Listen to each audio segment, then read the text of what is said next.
How viewers, আসসালামু আলাইকুম। আজকে আমি তোমাদেরকে দেখাবো আমরা কিভাবে খেজুর বেনুনি করবো। তো আমি যেহেতু এখান থেকে বেনুনি করে আসতে পারবো না, তাই আমার মা আমাকে একটা নর্মাল বেনুনি করে দিয়েছে। এখন আমি এখান থেকে একটা খেজুর বেনুনি তোমাদেরকে করে শিখিয়ে দেব। তো ফার্স্টে আমরা এই যে এটাকে দুই ভাগ করে নেবো চুলটাকে। এরপরে এই যে এখান থেকে একটু করে নিব, আবার এখান থেকে একটু করে নেব। আর এই জিনিসটা যত চিকন হবে তত আপনার চুলটা সুন্দর, মানে একদম বেনুনিটা সুন্দর হবে। তো গাইজ আমার এটা হয়েই এসেছে। তো আমার তো আমি তো এটা কমপ্লিট করেই নিয়েছি।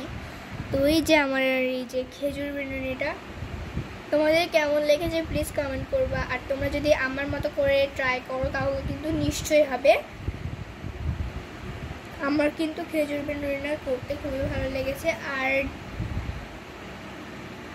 আর হচ্ছে যাদের মানে কোকড়া চুল তারা প্লিজ এটা ট্রাই করো না, কারণ মানে ওদের কিন্তু এটা মানে চুল পেকে যাবে, আর ওটা ছাড়ানো অনেক ক্রিটিক্যাল হয়ে যাবে। তাই আজকের মতো বাই। আর লাইক শেয়ার করতে ভুলবা না, কিন্তু সাবস্ক্রাইব তো করবাই। বাই।